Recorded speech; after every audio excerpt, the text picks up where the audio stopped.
Mark 14장. Now the Passover and the feast of unleavened bread were only 2 days away, and the chief priests and the teachers of the law were looking for some sly way to arrest Jesus and kill him, but not during the feast, they said, or the people may riot. While he was in Bethany, reclining at the table in the home of a man known as Simon the leper, a woman came with an alabaster jar of very expensive perfume made of pure nard. She broke the jar and poured the perfume on his head. Some of those present were saying indignantly to one another, "Why this waste of perfume? It could have been sold for more than a year's wages and the money given to the poor." And they rebuked her harshly. "Leave her alone,"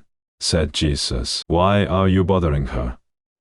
She has done a beautiful thing to me. The poor you will always have with you, and you can help them any time you want, but you will not always have me. She did what she could. She poured perfume on my body beforehand to prepare for my burial. I tell you the truth, wherever the gospel is preached throughout the world, what she has done will also be told in memory of her." Then Judas Iscariot, one of the 12, went to the chief priests to betray Jesus to them. They were delighted to hear this and promised to give him money. So he watched for an opportunity to hand him over. On the first day of the feast of unleavened bread, when it was customary to sacrifice the Passover lamb, Jesus' disciples asked him, "Where do you want us to go and make preparations for you to eat the Passover?" So he sent 2 of his disciples, telling them, "Go into the city, and a man carrying a jar of water will meet you. Follow him. Say to the owner of the house he enters, 'The teacher asks, where is my guest room, where I may eat the Passover with my disciples?' He will show you a large upper room, furnished and ready. Make preparations for us there." The disciples left, went into the city, and found things just as Jesus had told them. So they prepared the Passover. When evening came, Jesus arrived with the 12. While they were reclining at the table eating, he said, "I tell you the truth. One of you will betray me, and who is eating with me?" They were saddened, and one by one they said to him, "Surely not I? It is one of the 12." He replied, "One who dips bread into the bowl with me. The Son of Man will go just as it is written about him. But woe to that man who betrays the Son of Man. It would be better for him if he had not been born." While they were eating, Jesus took bread, gave thanks, and broke it, and gave it to his disciples, saying, "Take it, this is my body." Then he took a cup, gave thanks, and offered it to them, and they all drank from it. "This is my blood of the covenant, which is poured out for many," he said to them. "I tell you the truth, I will not drink again of the fruit of the vine until that day, when I drink it anew in the kingdom of God." When they had sung a hymn, they went out to the Mount of Olives. "You will all fall away," Jesus told them, "for it is written, 'I will strike the shepherd, and the sheep will be scattered.' But after I have risen, I will go ahead of you into Galilee." Peter declared, "Even if all fall away, I will not." "I tell you the truth," Jesus answered.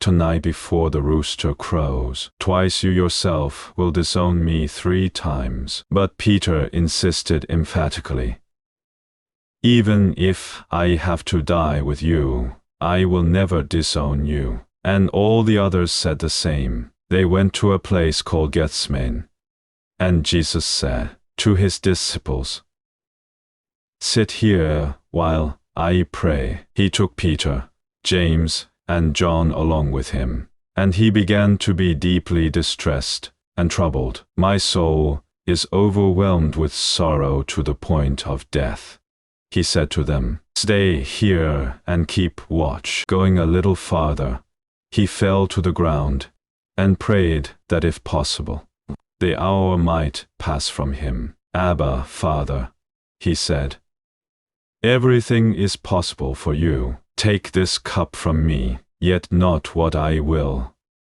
but what you will." Then he returned to his disciples and found them sleeping. "Simon," he said to Peter, "are you asleep? Could you not keep watch for 1 hour?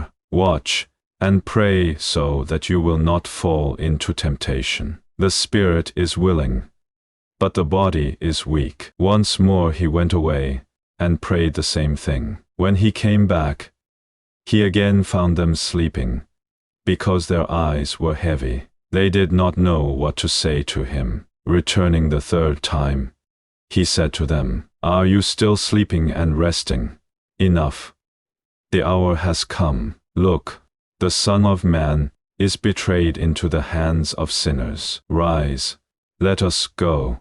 Here comes my betrayer." Just as he was speaking, Judas, one of the 12, appeared. With him was a crowd armed with swords and clubs, sent from the chief priests, the teachers of the law, and the elders. Now the betrayer had arranged a signal with them. "The one I kiss is the man. Arrest him and lead him away under guard." Going at once to Jesus, Judas said, "Rabbi," and kissed him. The men seized Jesus and arrested him. Then one of those standing near drew his sword and struck a servant of the high priest, cutting off his ear. "Am I leading a rebellion," said Jesus, "that you have come out with swords and clubs to capture me? Every day I was with you, teaching in the temple courts, and you did not arrest me.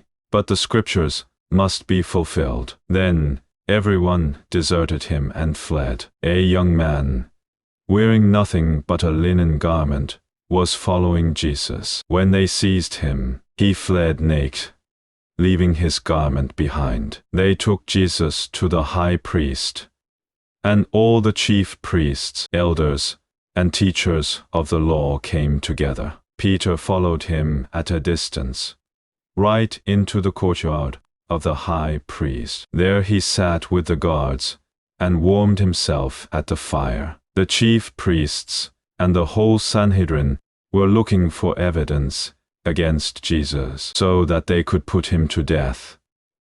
But they did not find any. Many testified falsely against him, but their statements did not agree. Then some stood up and gave this false testimony against him. We heard him say, "I will destroy this man-made temple, and in 3 days will build another, not made by man." Yet even then their testimony did not agree. Then the high priest stood up before them and asked Jesus, "Are you not going to answer?